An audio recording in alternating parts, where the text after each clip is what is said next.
everybody into Crashing Game Night. My name is Matt Diorio. Tonight, Crashing Game Night with us is Splatoon and Esports commentator 9. Hello, everybody. Thanks for having me. And down in the corner, the man with the beanie, our Funkle Fester, Gerard Barrera. What is up, all of my favorite and wonderful nerds? Guess what your lucky number is tonight? That's right, we already know because it's 9. Yes. Thank you for joining us tonight. I have questions on how to be competitive, how to freaking win. I'm excited. And of course, oh hey, how's it going, guys? Man in the corner, the man with the couch, Lions man Jason Validio. How's it going, guys? How's it What's going up? tonight? 9, thank you. Welcome to our beloved couch.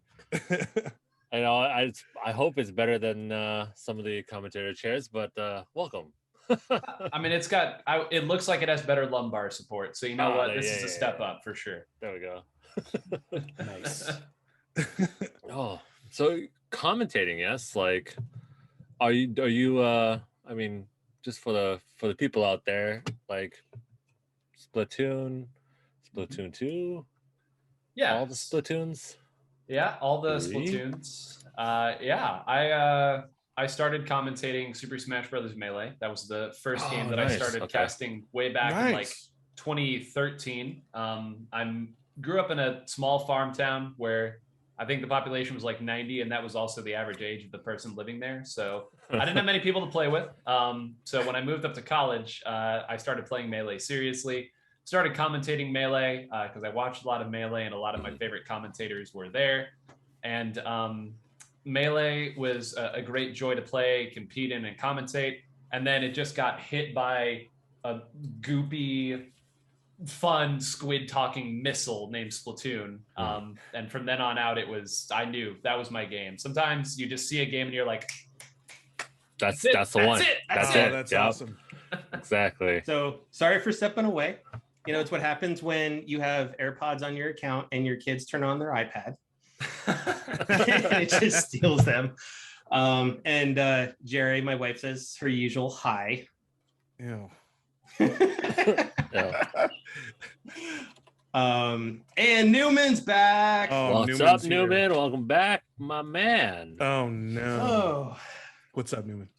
yeah. So how's everyone's week been? I mean, I'll start with you, Nine. You've been kind of a little busy this week, but how you been?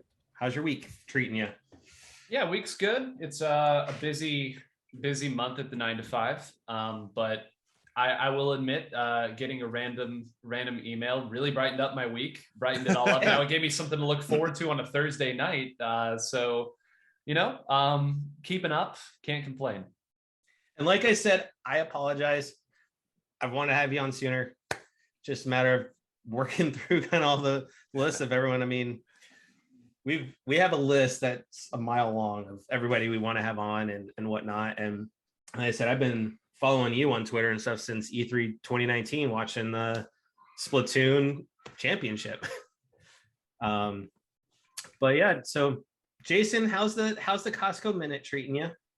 We're getting toilet paper back again. You're welcome, guys. Nice. Toilet So, paper, paper towels.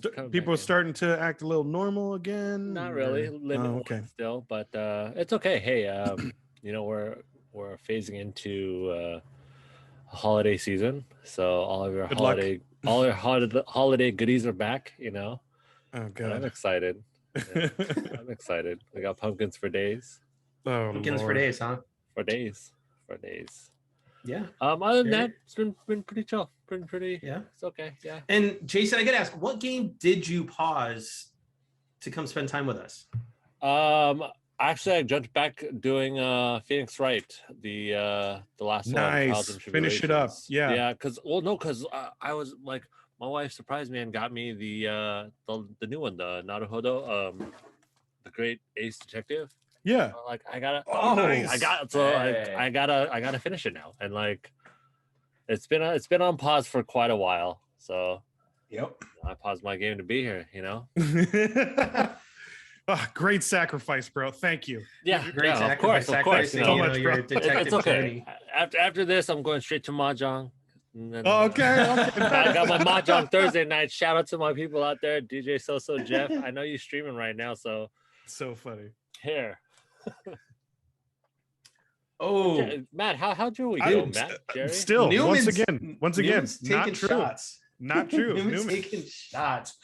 Oh, I It's love it. documented. I finish my games, Okay. just Like, not what- Final what- Fantasy, which once Hey, again hey, I by will the finish way, it. by I the will. way, Newman and Charles, Nine, I'm letting you know that like there's an ongoing joke between Jerry because he's had Final Fantasy VII Remake since like release and still has not finished it.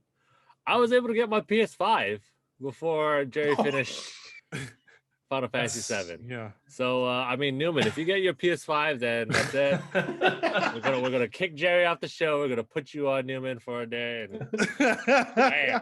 See, Oh, I he's thought gonna you were take over my talking. spot for an episode. That's See, okay. I thought you were talking about like one of the old 80-hour Final Fantasy X on PS2. Like, Oh, Oh, like, no, one I of finished those. that. Yeah. Oh yeah, no. so that one's done. Okay. Yeah, oh, We're no, talking 7 remake. My 7 very remake. first We're talking remake. game was Final Fantasy 7. I did 8, 9, 10.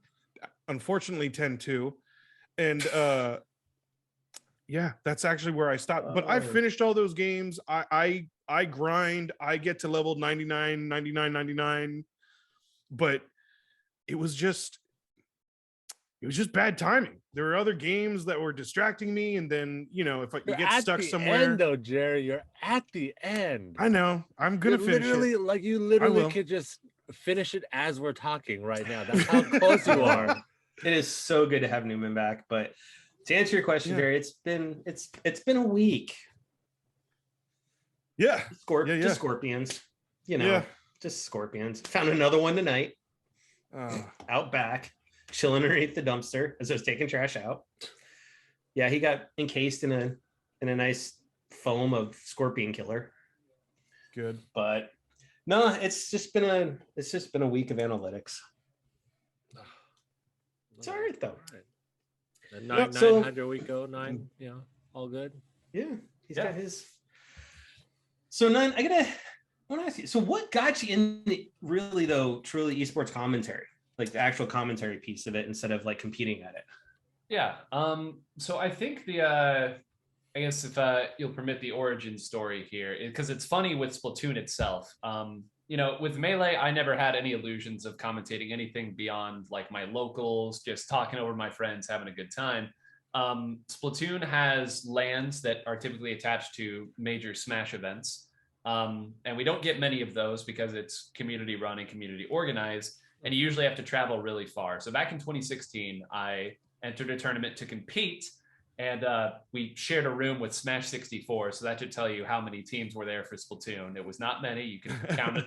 You can count it on two hands. But I was sitting next to the commentary station to watch some Smash 64, and the TO happened to say, "Hey, do you want to commentate?" The guy who was supposed to commentate didn't show up, so that's how I got set down to commentate Splatoon. Sweet.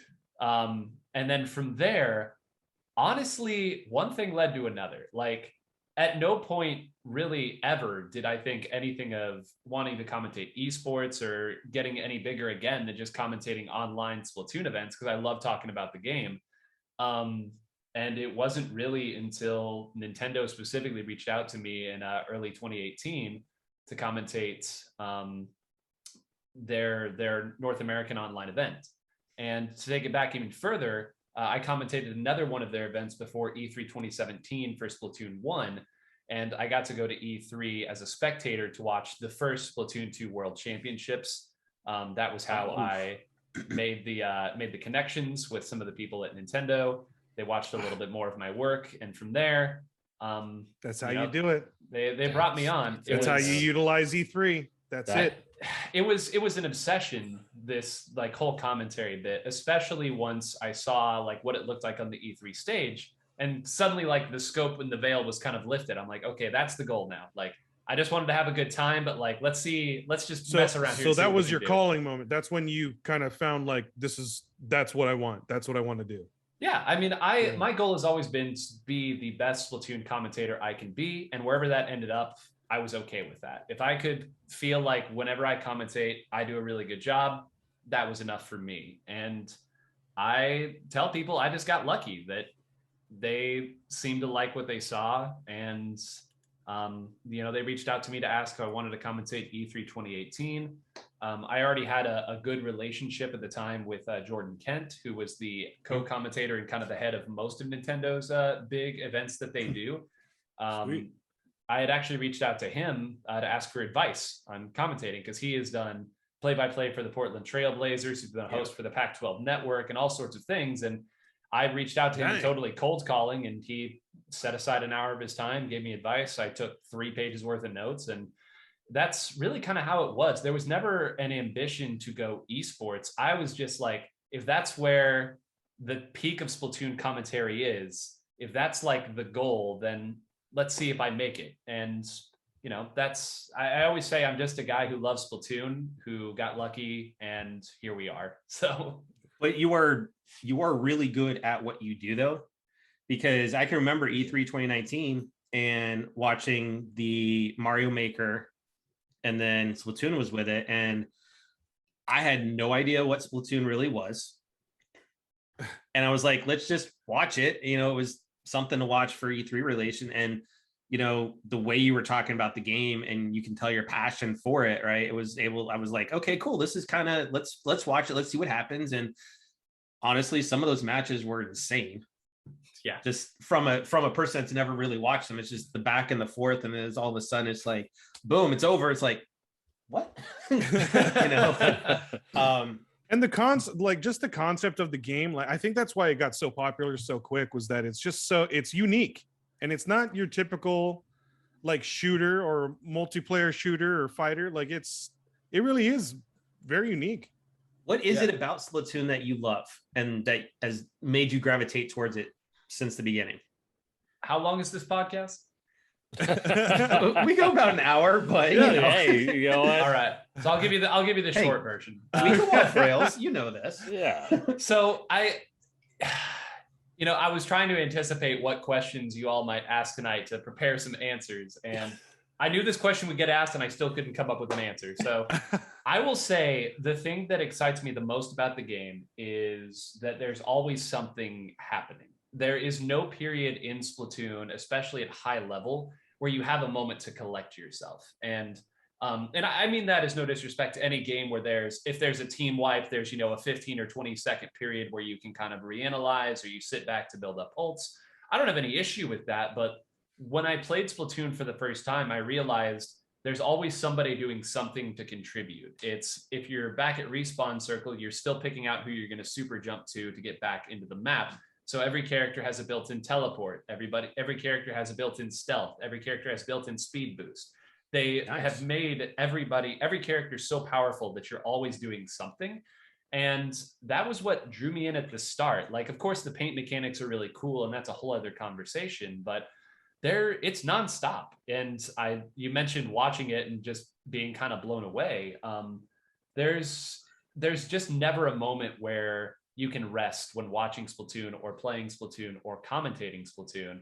And you finish one of the ranked matches, which are 5 minutes, a little longer if they go into overtime, and you feel like an hour has passed. And yet, for some reason, you also feel like 10 seconds passed. And you could just lose days of your life playing those games, as I, totally have. I totally get it. So given that Splatoon 3 is on the horizon, is Splatoon 2 worth jumping into at this point, or should somebody new to the whole Splatoon scene just kind of hold off until early next year when we get 3?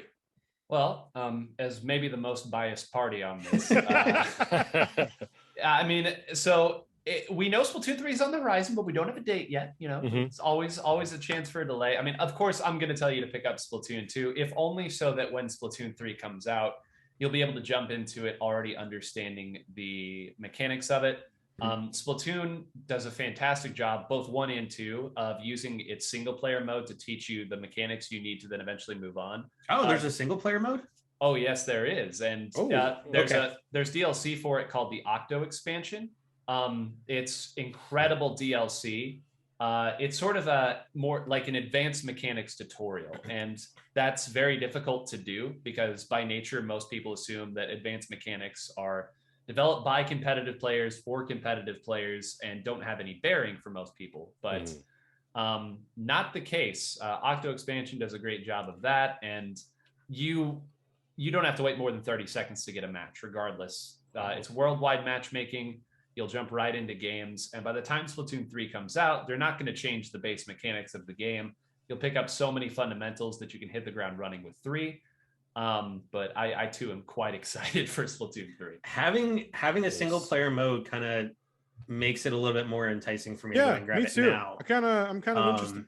Because I always thought, and to that point, right, I always thought that it was just like one of those online multiplayer only type games. Yeah. You know, and didn't really have an offline mode.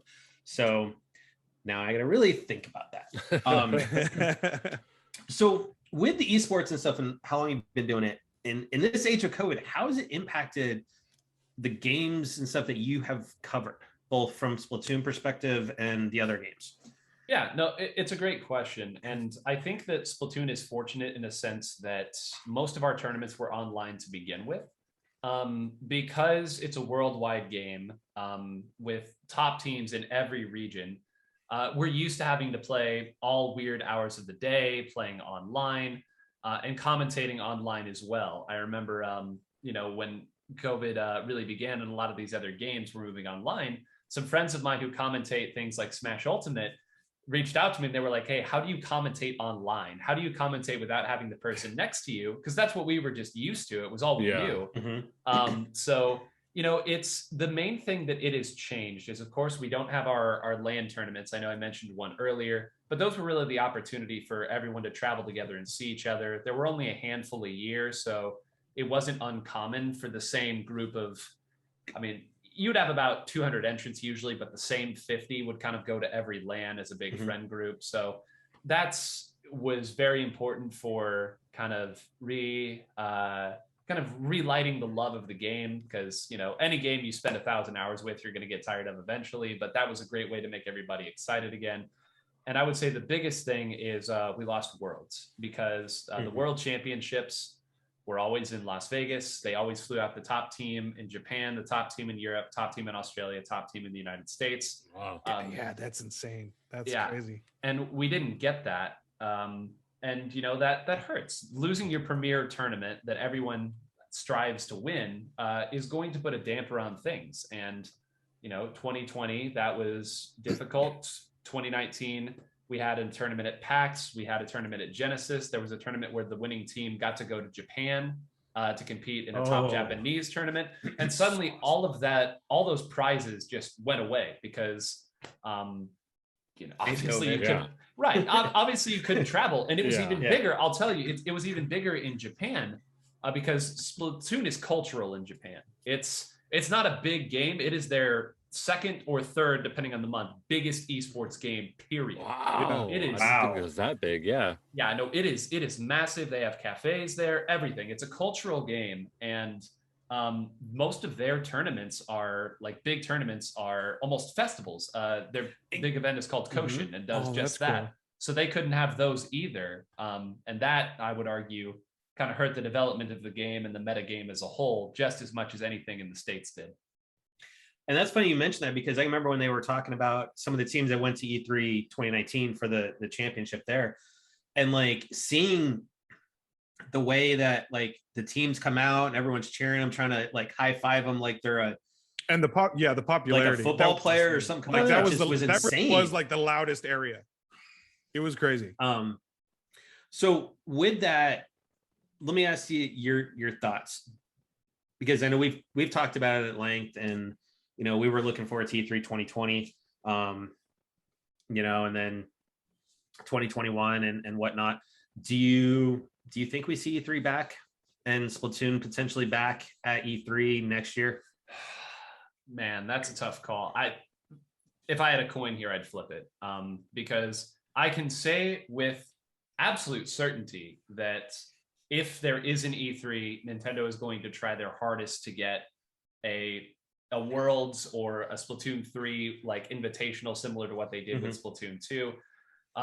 they absolutely want to do that. That I know for certain. It's a huge event. It always got millions of views. They put it up on Disney XD and CBS last year. Like, it was a national broadcast. Oh, wow. It's a huge event, and they love it. It's great promotion.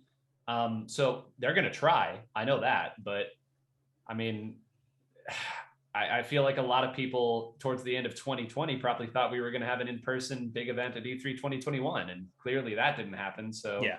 Yeah. I can say they want to, but a lot of other questions to be answered, I suppose.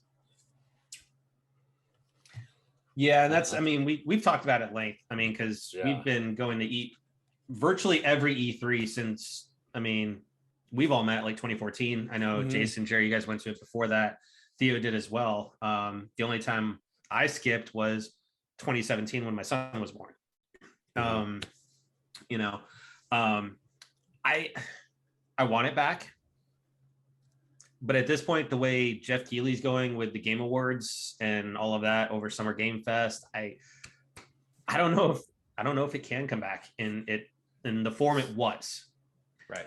Yeah. And if it comes down to it, I think if anything, Nintendo just needs to put on their own show, because, you know, now that Sony's no longer there, they are the hot ticket over in, you know, on that side. I mean, even in 2019, you know, Sony just had a little go sit down theater, pretty much, you know, go watch stuff. For Nintendo's booth, we had, you know, all the different games there that you could try: Luigi's Mansion, Pokemon, you know, Zelda Link's Awakening, all of that. So I would love to see it come back, if not just for Nintendo. And with that too, is what is it about Nintendo that you love? Because obviously, I mean, look at your background. Let's count the ways. You know, Splatoon and Zelda. You've got the Master Sword replica up there. What is it about Nintendo that you love so much? Well, it would behoove me to skip the fact that my first console, when I was 3 years old, I got a Game Boy Color and Super Mario Bros. Deluxe. And a couple months later, got Pokemon Red. So, you know, there's some legacy to this. You know, you grow up playing it, you play Pokemon and Mario, and then suddenly you see the Nintendo 64, Super Mario 64 is there, and you're just like, this is unbelievable. No game could ever be better than this. And then, you know, the GameCube comes out, you see Luigi's Mansion, you see Melee, and you know, that era of 96 to 2000 and I don't know, 3 or 4. I mean, it was just unbelievable. I felt like in those 6 years, it was like every time I turned on the TV, there was a commercial for a new Nintendo product that it was just a huge rush for me. And since then, the franchises I fell in love with just kind of keep pumping stuff out. And you know, I've branched out, of course. I've got a PS2 in my closet, just like everybody else in the world. But sweet. I needed to play Star Ocean somehow. But I think a lot of it is just you fall in love with the just general design, the colorful nature of it, and you just kind of keep rolling with it. And you know, more games come out. I've got, you know, several franchises that I love, just keep pumping out games. You can probably see I've got a couple different Ikes back there, and I've got his sword up there at the top as well. So Fire Emblem is big for me. Obviously Zelda, we just keep coming up with those, and you know, the stuff's fun, and I like fun things, so I stick with it. I totally agree with you, and especially with that timeline. But I was also going to comment. How about all of the limited edition, like 3DS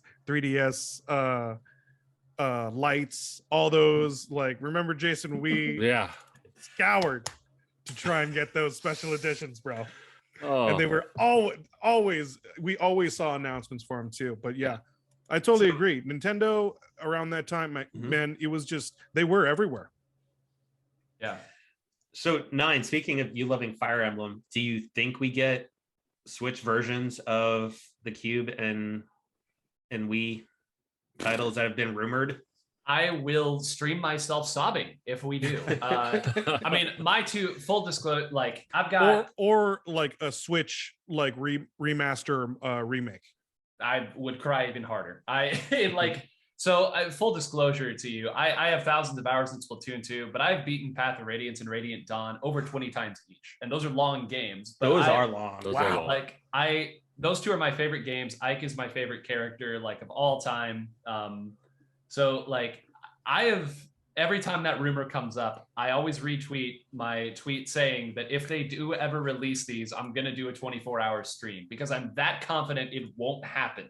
Because despite Ike winning virtually every popularity poll that there is, Nintendo likes to pretend that he doesn't exist, and his games continue to cost $300 a pop. So I mean, if it did happen, I'll stream myself sobbing, and then I'll stream myself playing it until my eyes fall out. But those games so good, and I'm as much of a Fire Emblem elitist as you'll find. That's the dark side of my love of Fire Emblem. But, it's a hugely formative and important franchise for my life. I think Path of Radiance came out in like 2005.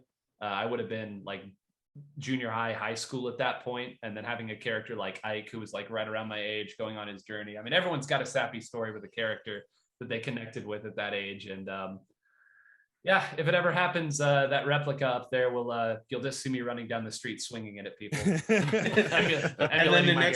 And then the next thing we'll see on the news, 9 arrested for menacing with a deadly weapon. I mean, I have more faith that I think it would come out as at least a remaster on Switch. Yeah. I mean, hold on though. We had faith that in this year of the anniversary of not only Zelda and Metroid, that we would get some sort of an anniversary collection, and we're October and we're not out of Q4, sir. I mean, we're not down and out yet. We're not down and out yet. Yeah, that's true. And then Nintendo has always kept this kind of Nintendo elusiveness. Yeah, they've always been unpredictable. Yeah. So I mean, we got next month. Black Friday is only a month away. Well, so next up is the Animal Crossing Direct tomorrow. Yeah. Which we need some more content for that. Yeah, can't wait for them to not add Brewster, but instead add in the Panel de Pawn mode instead, the puzzle game. I'll just that'll be enough for me. I want Rossetti back. I mean, I have a replica of him outside my house that response in my town. Was so great. I mean, any fan of Animal Crossing understands the lecture that you got from Rossetti because you cheated. I was 9 years old when he lectured me for the first time. I wasn't ready for that. Are you kidding me? Like, you were certainly old enough to like not want to lecture while you're playing a game. It terrified me. I don't know why, but like, I don't know. So funny. I mean, he was straight up not nice about it. Well, it was also like the first time I'd ever seen a game tell me not to reset. Like that was the other thing. Like normally, I don't know, I play video game, I turn off video game, and that's the end of it. Yep. Like here, I play video game, I turn it on, and then the game yells at me? That's not what I signed up for. Right? But yeah, I'm hoping we get some good content. But honestly, I would love to see the OG content come back, where you could have like the Master Sword and the R-Wing, things like that in your house. It's been a while since we've been able to have that, and I would love to be able to see that. When you talk about spending 1,000 hours with a game, I think I'm up near almost 800 hours on New Horizon right now. You're committed. That's great. But hey, I just put out all my Halloween decorations. I couldn't do it. So, I couldn't do it. But yeah. So what are your franchises? Your go-to Nintendo franchises outside of Fire Emblem and Splatoon? Sure. Well, you can see, I'm going to do that every time. My boy Isaac right there. We pray for another Golden Sun. The sun will rise again one day.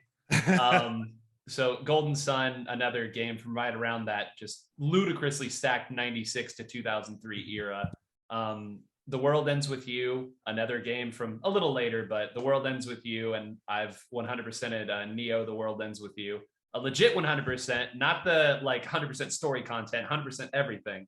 So I've gone through all of that.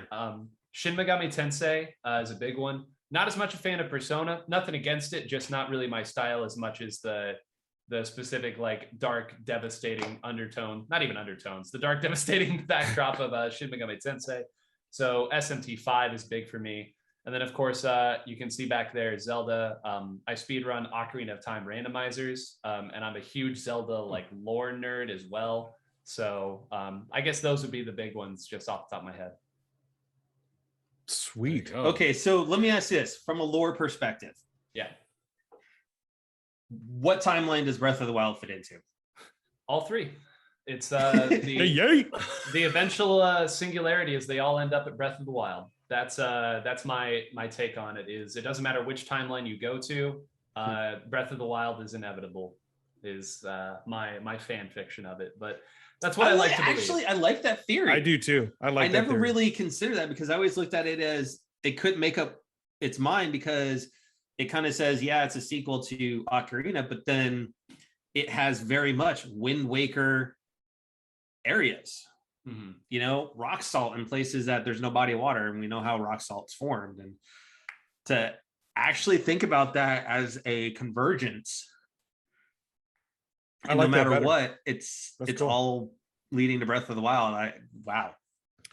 So 9, when you're commentating these big events, and you're watching, you're around all of these pro players, and I consider you a pro player. You got into it. You competed. You which certainly is awesome. Put my ass at it. Yeah.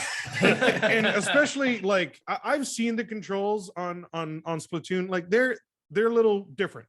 So like that's awesome. But my question is like does equipment, like do the players use certain equipment or like keyboard and mouse or are they purely like pro controller or Yeah, it's exclusively pro controller. Occasionally you'll find somebody who uses the Joy-Cons, but I'll say almost everyone who's a top player in Splatoon 2 was a top player in Splatoon 1. In Splatoon 1, you only had one option. You had the gamepad.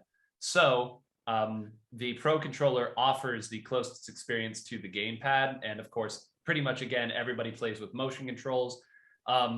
Ironically enough, the gamepad is actually more responsive than the pro controller was, but people still go with the pro controller. So in terms of gear, about the most exciting you'll get is what headphones they wear. Oh, really? Okay, cool. That's interesting you say that about the old Wii U gamepad. Yeah, compared to the pro controller. Yeah, it's I think I don't know exactly what the details are, but there are plenty of tests of the latency, and the gamepad, as I recall, someone is going to roast me for this later, but I believe it's about 6 milliseconds more responsive than the pro controller, which isn't nothing in a game that's only 60 FPS, but it's something. So I think you're wrong. I think it's more like 6.5 definitely. Yeah, I'm glad somebody fact checked me here. I'm glad. Roast Jerry for it. Someone, I'm gonna get like a Discord. If anybody really later. roasts you about that, that's ridiculous. No, I mean, a lot of those, they like every little bit helps. Those I get those things. But, yeah, I feel like it's just all the feel. Because like it's like when you have players that play in fighting games, like they have their own certain stick that they always use. Yep. Yeah, I feel it's the same way. You get that feel. It feels right. It doesn't feel like it's a different controller. It feels like okay, like. And then it's always same. What kind of strategies do you see during the competitions? Because it's also online. You got to be strategic, and your team has to like kind of work as a team and hit your areas with all the paint. But like, could you explain that? Yeah, so the base strategy, so Splatoon, I guess to back up, has 5 different modes. Turf War, which is the one most people know, whoever covers the most map wins. Splat Zones, which is kind of like a King of the Hill. You paint a specific area and then hold it from keeping the opponent to paint it. Tower Control is sort of like Payload. You stand on a tower and it moves towards the opponent's base. They try to shoot you off of it. Rainmaker, which is basically capture the flag, except you take it to their base. And then Clam Blitz, which has no comparison, but you grab a bunch of little clans, make one big football, and throw that in the basket to score points. I don't have a reference point for that one. I'm sorry. But I gotta say that's pretty random. it is, and So random. there are still a ton of people who, like, even at top levels of competitive play, are like, yeah, this makes no sense. We're just gonna go guns blazing in and trust that if all of you are in the respawn circle, we'll probably win. But I would say the main strategies, and this is kind of one of the things I find so fascinating about Splatoon, is turf control, paint control, ink control, is a million different ways to describe it, it cannot be understated in the game of Splatoon, because you are more mobile when you are swimming in your own ink. You take damage when standing in opponent's ink. Shooting enemy ink and making it yours is how you build your special meter. And on top of all of that, it slows your opponent down. If they have to paint, even if all of you are down, if they have to paint the map to get to a relevant area, you've bought yourself precious seconds to come back through. So in terms of strategy, of course, it's so variable based on your skill sets. There's over 100 weapons in the game. So it's very difficult to kind of like pin it all down. But I am even more interested now. Yeah, dude, it is alchemical the way that like 100+ weapons can come together to create a random combination of weapons that have, you know, pair-ups that you could never even imagine, because there's 100 weapons and no one's going to play them all at the top level. But the principles of making sure that you control relevant areas of the map by painting it and then moving up and just slowly seeing the map turn, I would say that's probably the best fundamental. And on that note, one of the other reasons why I think Splatoon is so fun for people to watch, and this is just a brilliant part of game design, at any point you can see who is currently in control of the map by what color it is. Like, when you stop to think about it, like, you don't need to look at any numbers. You don't need to know any prior knowledge. Is the map blue? The blue team's probably in control. They have the ball, so to speak. They might not be winning the whole thing, but they're making a play. Now it's yellow. Well, okay, the blue team probably messed up, and now it's yellow's turn. And that's all you have to do to know the basic flow of the match is following. Now, of course, there are exceptions, but there's always exceptions. And I think that's just a very like clever piece of game design, is whatever color the map is, that's the team that's currently winning. That's interesting, because once again, that's makes how the game is just so unique. I mean, that's actually pretty cool. Super fast paced. He's making me want to. Just making me actually really consider it more and more. If we could get maybe a couple pro tips, like what weapons in the game are best to be utilized during play. Sure. I mean, you got to promise not to laugh. What do the pros use? Yeah, you got to promise not to laugh when I say these weapon names here, because this is the fun part. Dude, they all have really funny names. Are they really? Yeah. So we have the custom jet squelcher. So there you go. There's one of them for you. That's awesome. The Kensa 52 gal, the Neo Splash-O-Matic. These all sound like Rick and Morty like inventions. I love it. I really do. like it. Yeah. And then the very first weapon you get in the game, the Splattershot Junior. Those are all I plenty love good weapons. And then another one you'll enjoy, the NZAP 85, and it is based on the old NZAP Zapper. They've even got the Famicom colors and the orange color as well as the release that we got. Cool. So any of those weapons, you can't go wrong. But yeah, as you go further, you'll find weapons like the Bloblobber. So I wish I could make any of these names up, but they've already taken all the funny names from me. That's awesome. That's awesome. Yeah, I'm super interested now. That's cool. So let's talk about somebody getting roasted, actually, because I know Nine, you and I were kind of talking about this before the guys got on. So this past week, of course, we had Metroid Dread come out, which Nine, you've finished it. Yeah. Are you done, Matt? No, I'm not done yet. Slacker. You slacker. I've got kids too, so they, at nighttime when I'm getting ready for bed, if they decide they want to do Metroid Dread, Cody and I are playing it. He's wanting to still play Mario and Rabbids, so we're still working through that. Take your time, enjoy the game. And Riley's been wanting to play Animal Crossing.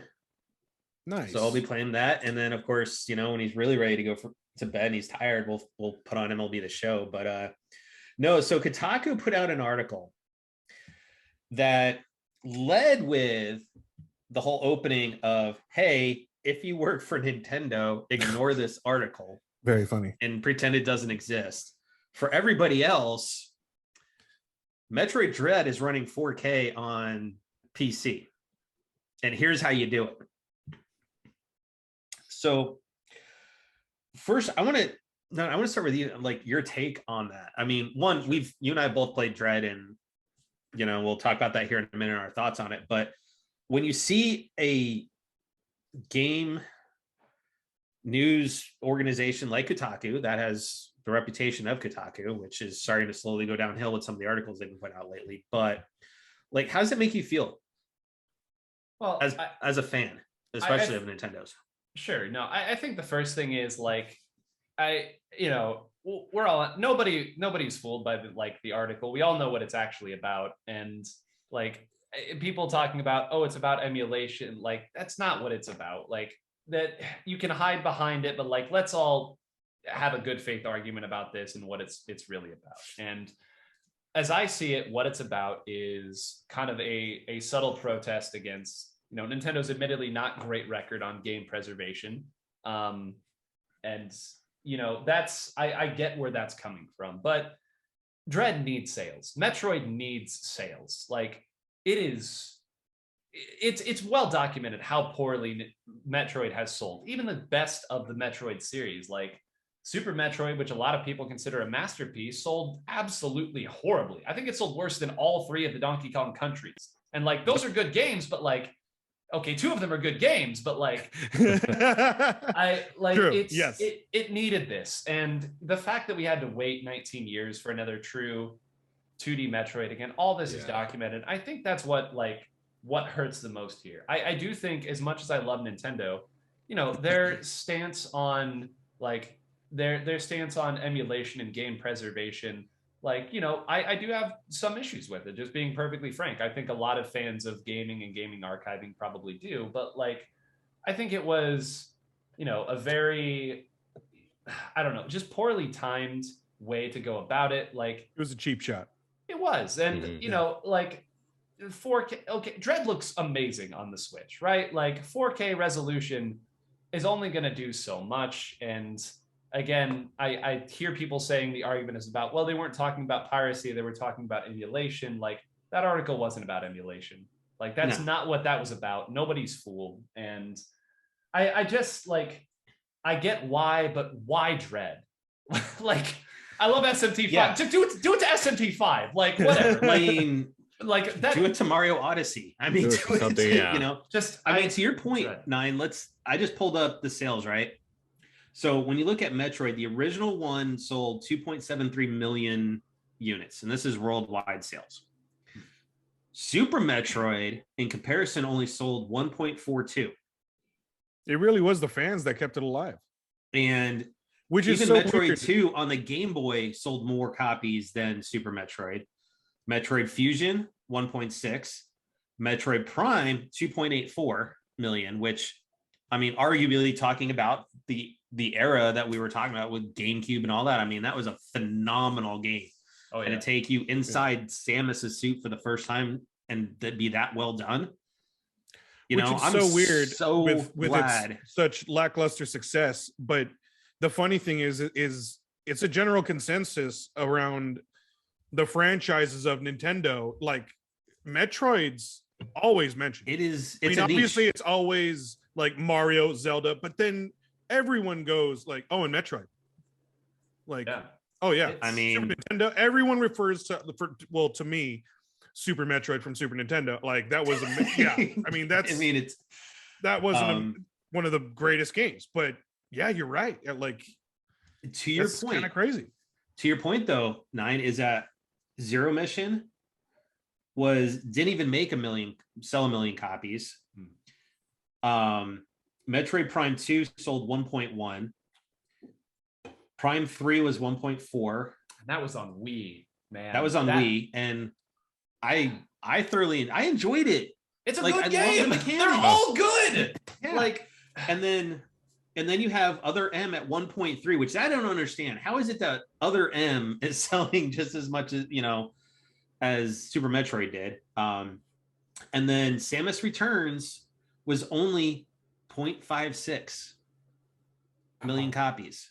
Oh, So I do know from some of the stuff I've been seeing is that Dread in Japan has already sold, as of week ending October 10th, almost 90,000 copies. And it has outsold every Metroid game that has ever been released in Japan. and 90,000 too. And I think that shows you like just the power that Dread or Metroid has right now. It's like, hey, there's a whole new generation of gamers that have never touched a Metroid game.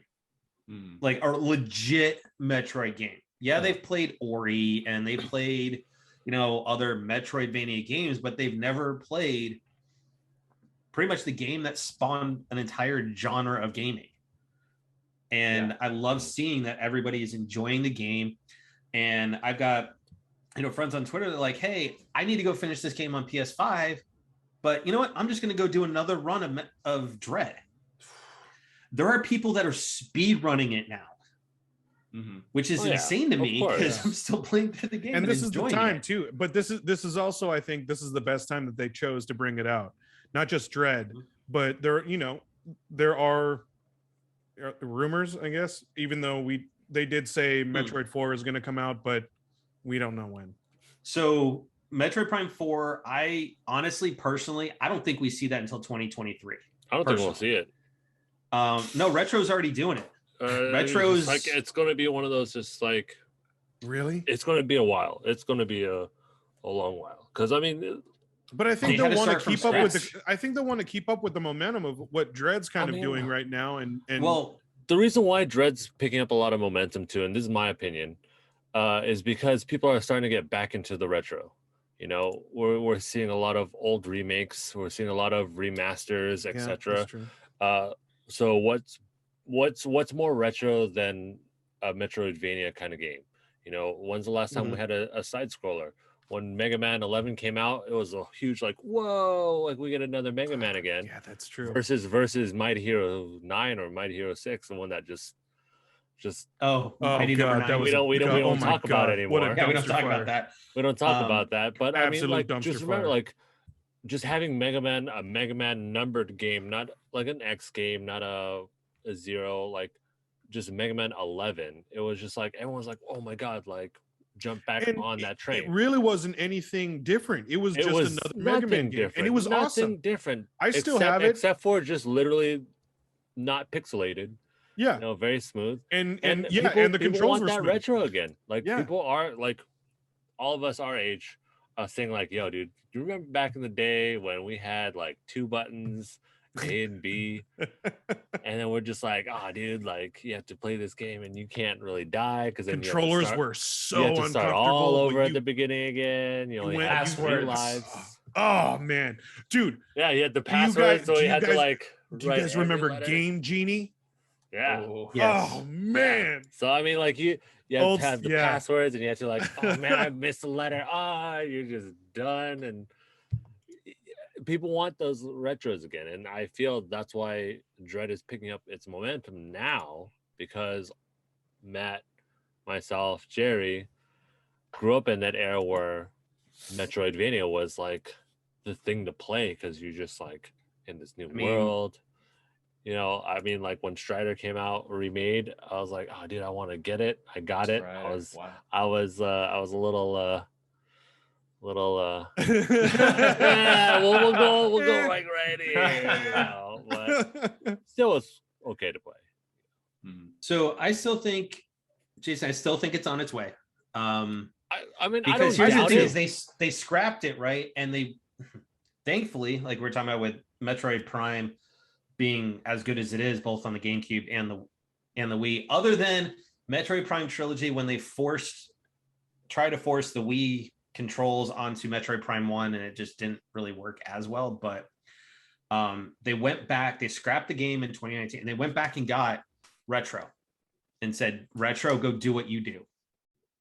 Yeah, and again, I some don't of the doubt talent that they've it's gonna brought be, on, like it will come on. I bet it will.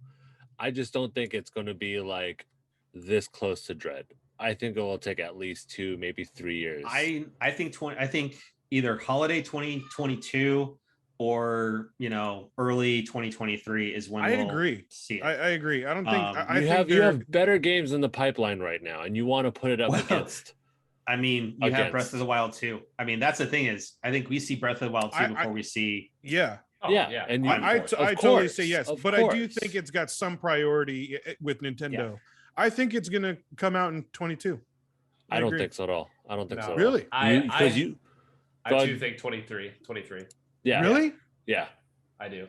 I think the big part of the game being scrapped is that is a rare level of transparency from Nintendo. Like I was stunned. And if they are that open about we are scrapping this, like I think it got dusted all the way down to the bare bones, maybe a scrap of the plot stayed, maybe a tree, maybe an asset of a tree stayed, but like so a complete restructure. Like and that's the thing is to your true comment about the transparency, right? That's the first time I can ever remember Nintendo coming out and saying this does not meet our standard. Yeah, that is actually that is true. Bandai Namco is gone. All of it is scrapped. We are starting fresh. And they actually vehemently came out and said, we are giving it to Retro. Retro is coming back to do it, which honestly, I think they should have done in the first place. But 2 is it makes me wonder what game was Retro working on at the time that got scrapped. I'm actually kind of interested in that too. Because the last one Retro really did was what, Tropical Freeze? Yeah. It was Donkey Kong Tropical Freeze, So they've been kind of stewarding that franchise as of late. So I wonder what got scrapped in its place. But Metroid has enough of a following.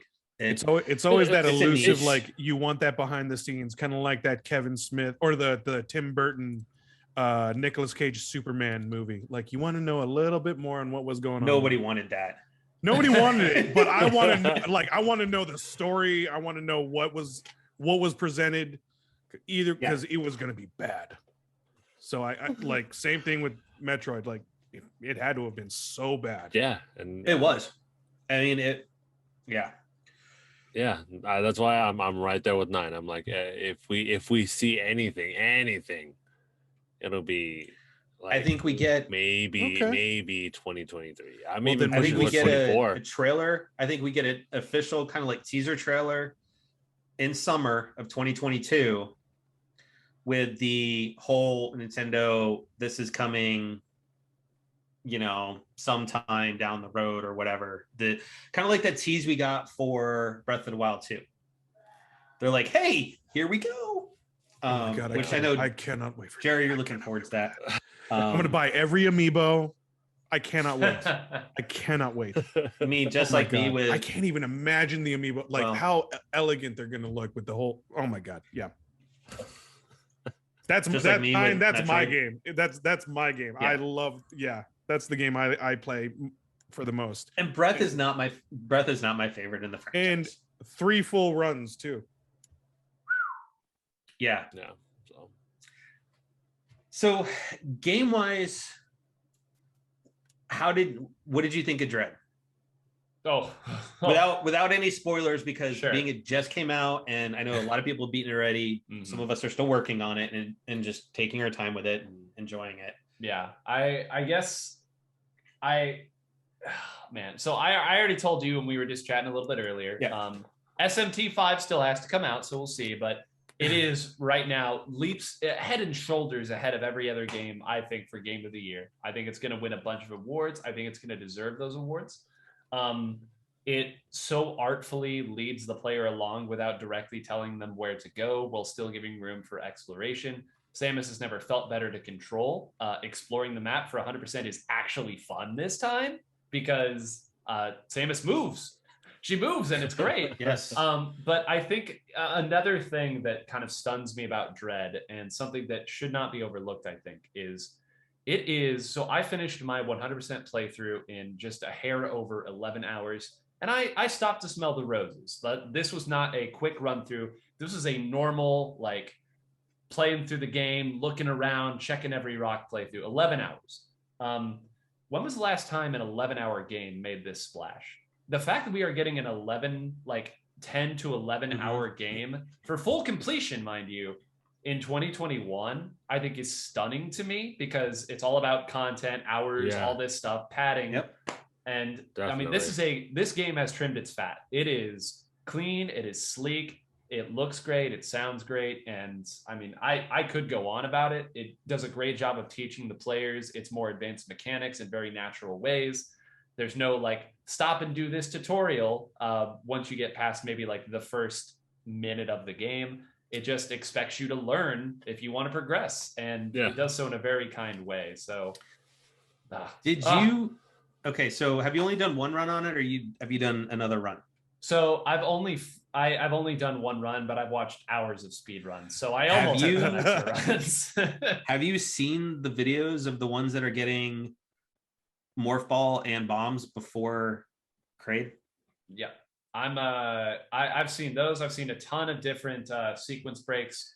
I think one today came out that skips 2 very important like late game items and cuts off a significant part of the game. And they're all built. That's the other thing, is like, people are like, oh, we found this glitch. Like, it's not a coincidence that platform is just high enough for you to get to if you do like this like very intentional thing. Like, it is so artfully crafted. And the one that you mentioned right there, there's a cutscene for it. Like, that's not like, it's intentional. And they have so intentionally given you the opportunity to do these different skips. I will tell you, the speed run, I actually know the speedrunner who was the first to do it, I believe. Actually a former Splatoon commentator named Vesper, but he's completed the game in under 2 hours now. We are under 2 hours. Damn. 2 hours? Yeah, and that's with some sequence breaks, but for the most part, it's just, I mean, to use a common phrase, getting good. Like, it's quick movement, it's sharp movement. Like, you know the game, you know this is here, no unnecessary deaths, clean movement, and that's hitting some Emmy counters real well too. I mean, Emmy's no joke. Because the controls, like, you're quick moving. Because I've been watching Matt, like, you're quick moving, so you really have to like know the maps kind of in and out, right? Yeah. I mean, go ahead. Yeah, That's I feel cool. I feel it's going to get under the hour. 2 hours. Probably by the end of the year, probably in under an hour. Like, they always find a lot of breaks, and I don't know how they do it. I mean, it's really interesting, but not gonna lie, I've gone in a couple of places I shouldn't have in terms of progression, but that goes back to me and Super Metroid and going into some rooms going, well, how the heck am I supposed to get up there? Well, I'm just going to move into a morph ball and I'm going to bomb jump up an entire freaking wall. And I've done that a few times, and I loved that touch that they put in the game, is that, once you get the timing of the bombs, just like in Super Metroid, you can bomb jump up walls, and there's stuff hidden in the walls that they're kind of rewarding you. It may just be a missile tank or something, but they're rewarding you by kind of leaning back into Metroid's history and doing some of these Easter eggs. That's that's very clever. That's cool. Yeah, it's clever. And I also think I don't want to go so far as to say that it's the love child of Fusion and Super, because that's maybe too high of praise that can't possibly be like held up to. Yeah. But I will say, like, there is the DNA of Fusion is in Dread. Like, it is, you do have some guideposts, but it's not nearly as overt as it is in Fusion. And there's so many opportunities, like you said, to look into a room and just honestly ask yourself, do I have the tools here? And more often than not, unless it's explicitly a block that you very clearly cannot blow up yet, like, the answer is probably going to be yes. Samus has never moved better the way that you can preserve momentum.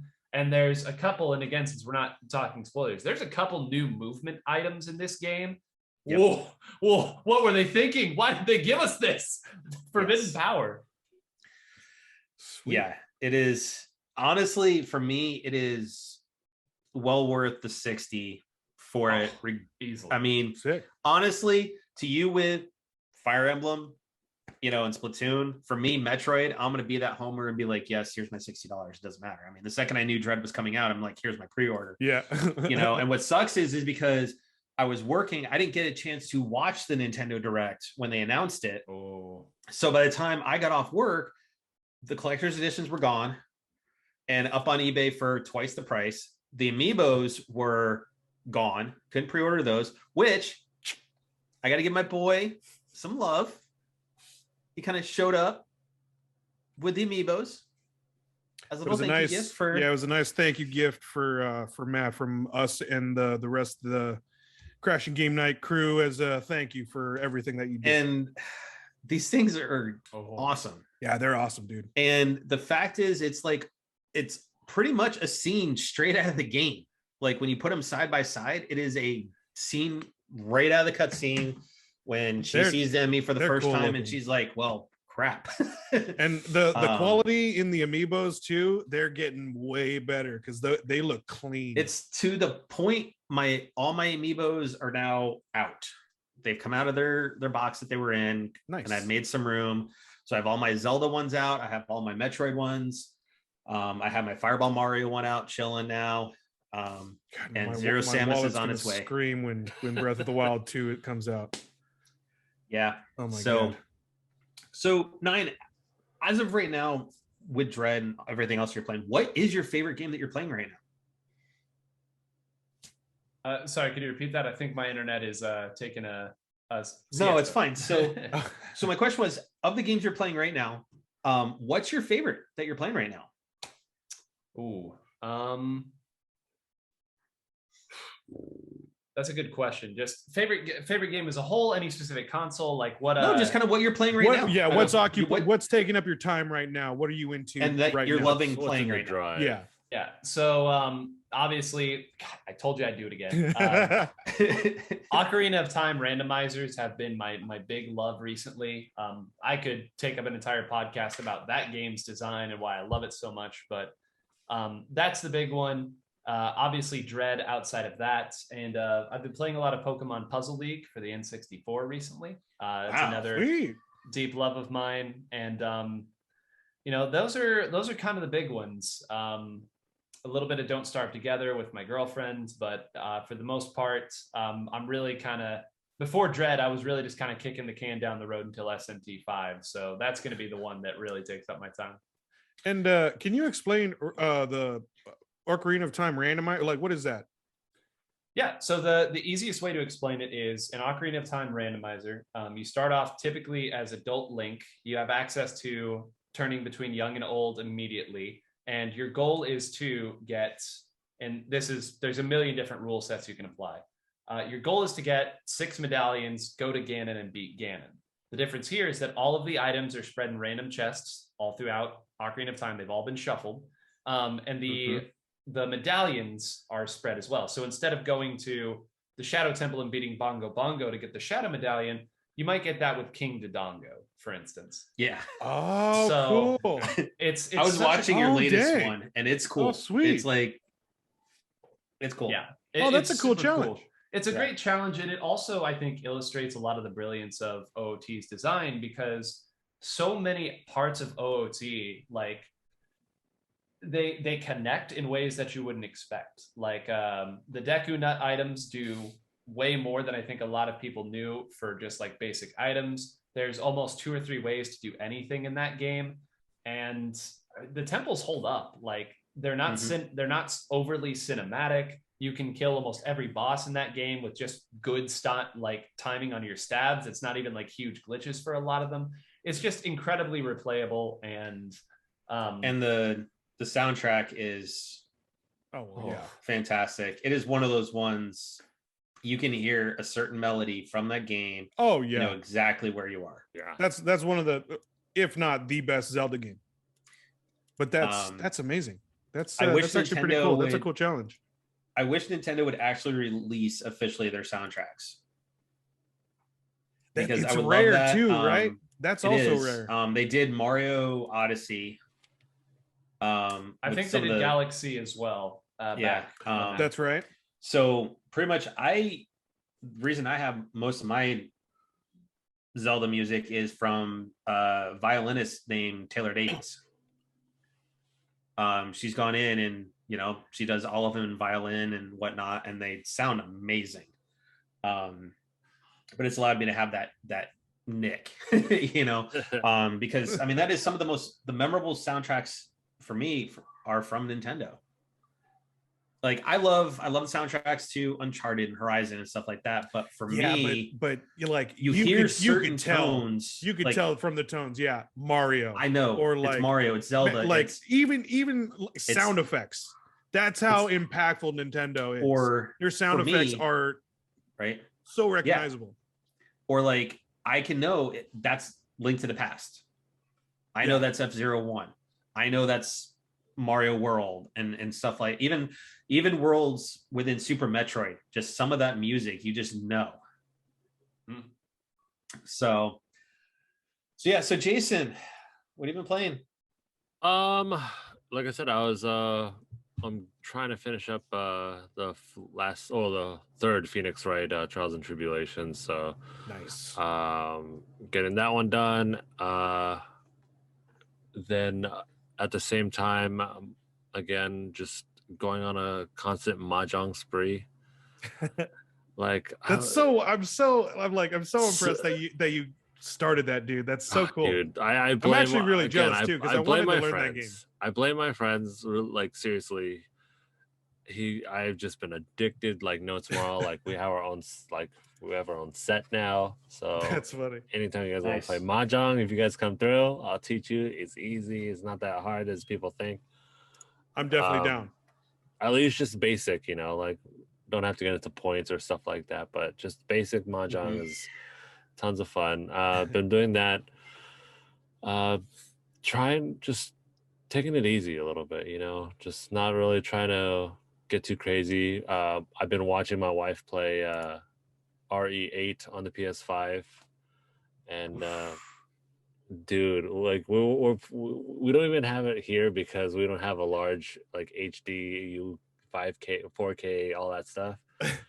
So we have it at the in-laws, and I kid you not, dude, like playing it on like a 75-inch TV with like awesome. Just dead, like just lights off, everything. I almost trapped myself for a second. I was like, just the dog literally barked at the same time, like a picture frame moved. Oh, and I was just like, that's done. It. That's it. So like, funny. I'm closing the door. The dog is going away. Like, well, 9 and I are on the same page. Like, nope, could not. See ya. So no. Had my fun. I'm done. This game. But I was like, and that was and that's the funny thing. We talk about you're talking about RE, right? I made that comparison like to Emmy. Like Emmy is like Tyrant or Mr. X in RE2 and 3 that it's just hunting you. Just all and you make a wrong turn and you're dead. But yeah, so that's been cool. About to start Integrate pretty soon. Just because now that I finally have a PS5, I'm like, yes, I can finally play it. Finally excited. So, did you transfer your save file? I haven't yet. Again, like we just got it like a few days ago. So not like here's a tip: you transfer your save file over. It'll get you the platinum for the PS5 version.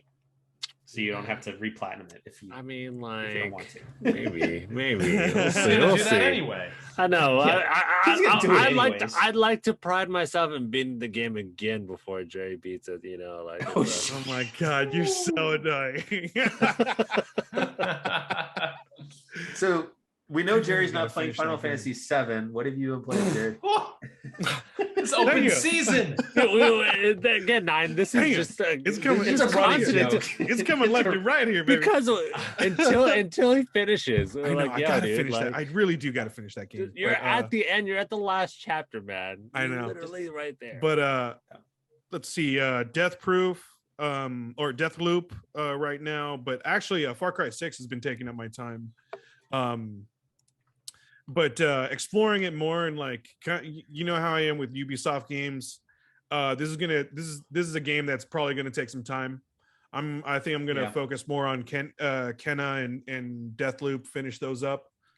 and I'm actually excited because I'm picking up Dread tomorrow.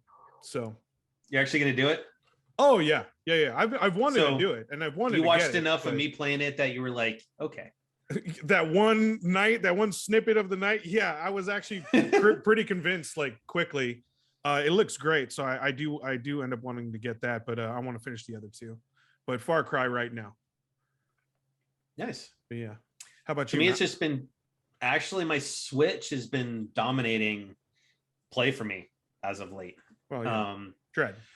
Obviously. Well, I mean, even then, it's like there's Dread, Animal Crossing. Like I have gotten that bug again on Animal Crossing again. I don't know what the heck it is, but like I am hopping on every day, getting my fossils. I'm gonna do a fishing run to try and get some of the fish I don't have. I'm gonna go. See, it's funny you're saying this because I remember being made fun of when I was playing a little favorite game called Red Dead. Red Dead 2 for fishing. So and I'm gonna farming. fish and all of that, killing. and you know, Is that but one is that third one in Animal Crossing? Did I miss no. a patch? Did I miss a patch somewhere? no, but no. So I am looking forward to the direct tomorrow to see what they're gonna add, because honestly, the last real content we had added was the anniversary stuff for Mario. Oh yeah.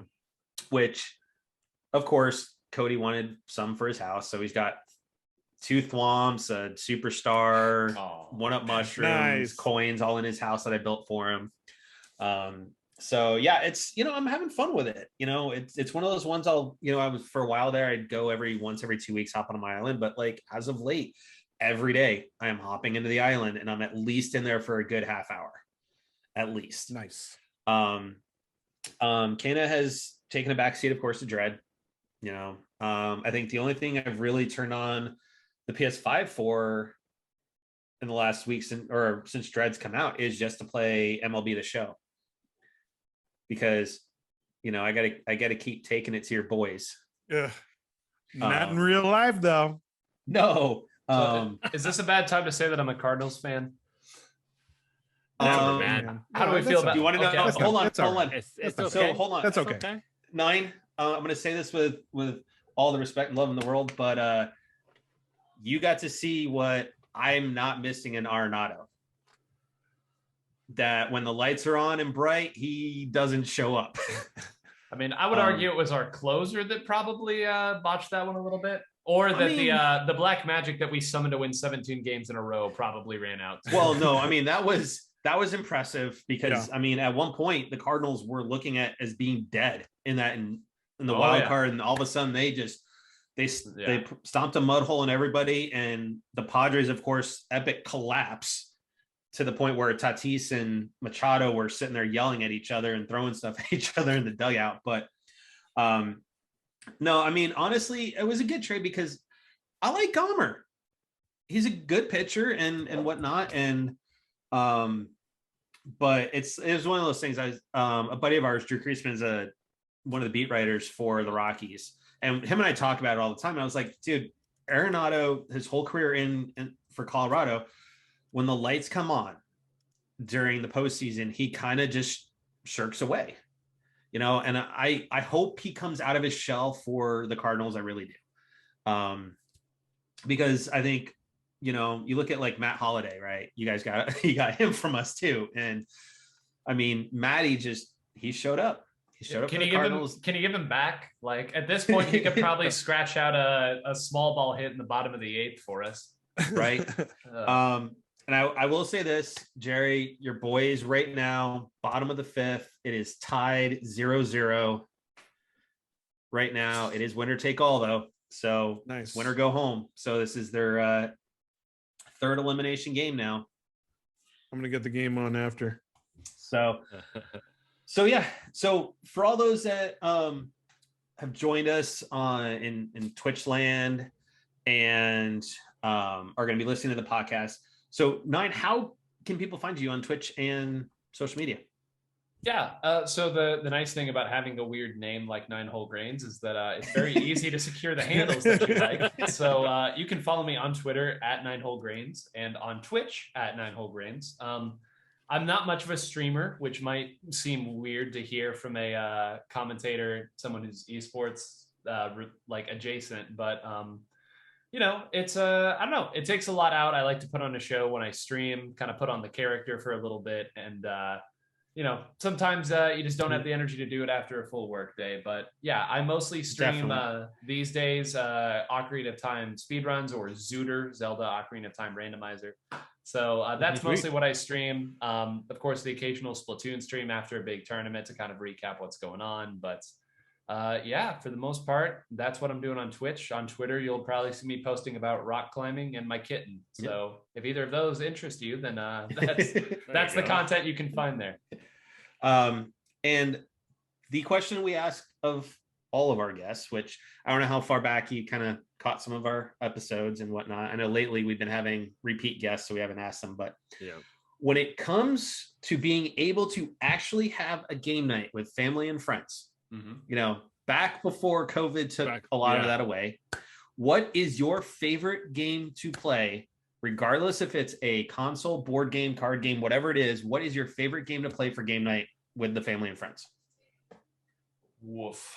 Well, there's really only one answer here, just based on, I guess, legacy here. I've been with the same D&D group for 4 years now, so awesome. 4 years. I can't really say anything else with that being there. Yeah, what's your build right there? Like, what are you running? We just finished our third go around of we just finished a Waterdeep campaign, and that one I was an Eldritch Knight, but we're starting a new game, Cult Divinity Lost, and then we're going to be playing City of Mist after that. So I don't know what my build is yet because we haven't decided it yet. Nice. But I've played pretty much everything. So yeah, that's obviously the big one. 4 years, it kind of blows my mind. The guy who's hosted it has lived in 4 different houses since we started, so it's wild to think about all the that's awesome, man. It is. All right, so cool. I'm glad. That's awesome. So with everyone out there in Twitch land and that's going to listen to the podcast this weekend, as always, guys, thank you for crashing game night with us. It is always an honor and a pleasure to at least try and bring some laughter and joy to everything that's going on in life right now. It's regardless of where you're at, we feel honored that you join us and turn us in. And if this was your first night hopping in and checking us out, thank you for taking the time and coming out and checking us out. If you like what you heard, make sure to hit that follow button here on Twitch or on the podcast platform of your choice. Also, we'll have the video on demand put up on YouTube. But as always, guys, just be excellent to each other and stay frosty.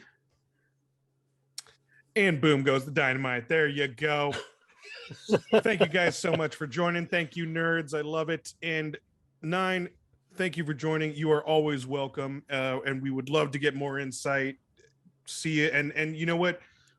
Hopefully things get a little bit normal, and hopefully we can actually meet up at an E3 or a convention or something.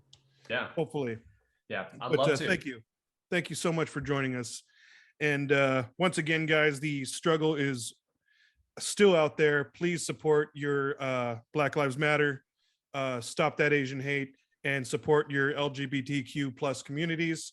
If you see something, record it. Don't just stand by or lend a hand. And let's just spread more love and joy out in the world. And I'll see you later, guys. Yeah. Bye. Again, 9, the couch is always welcoming to all of our guests. You're always welcome back. And we want to thank you for that. A lot of a whole new insight on different part of the esports community, because I'm used to fighting game community. So having the Splatoon is that battle arena, bridge crossover that we all need, and it's very very fast paced. So but again, thank you again, 9. Hopefully we'll be able to see you again on another podcast, hopefully. And again, guys out there, as I say every week, please, if you have the ability to get vaccinated, it is because we are not out of this time yet that we wish that we could get to a lot more conventions, a lot Esports more tournaments. yeah, a lot more tournaments, a lot more conventions, just overall gatherings.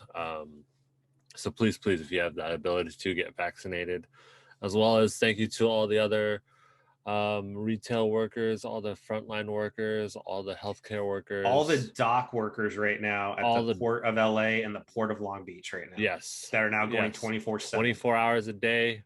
My boys out there.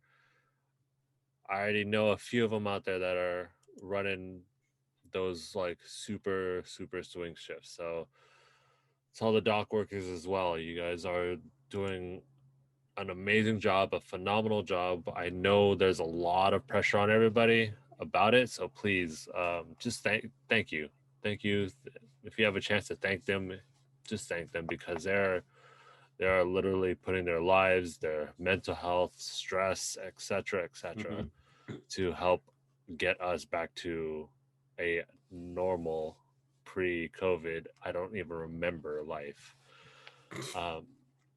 It's true. We shroud ourselves in games and we enjoy it. So please, for all those out there doing all the spoilers, please stop, because it does nobody good. Because then we're losing out on finding the good stuff out of nowhere. And with that, anything else you want to add, Nine, before we close out? Little shout out here and there. Well, I guess thank you for having me on here. This is I mean, these are the conversations I enjoy. This is the good stuff. It's a very apt name because it's I started Splatoon commentary technically by just chatting with my roommate at 2 a.m. about the game and about the players, and this is the same vibe. Y'all stand for the right stuff, if I may say, and Thank you, man. that's Thanks, encouraging. And just makes me even happier that I got to join you guys tonight. So thank you. Thank you guys so much. Like I said, literally, couch is always Yeah. open for everybody. For Yep. all you guys, always just anytime hit Matt Hit up. me up. Like, yo, If you're bored one night, we do it all at the same time. That's right. And if you want to hop on, just shoot me a message. Be like, hey, mind if I hop on with you guys? yeah, it's like, Crash. bro, Did you crash did you hear anytime? this happened? And then It is bam, like, literally crashing game night. There we You go. know, we've had some past guests that'll just hop in for a few minutes. Yeah. You know, like a couple weeks ago we had, John Bentley hop on. He just crashed it and then hopped out. So Beautiful.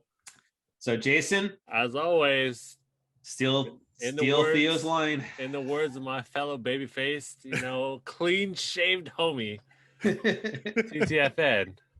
That's all for now. Night, everybody. Bye. Bye.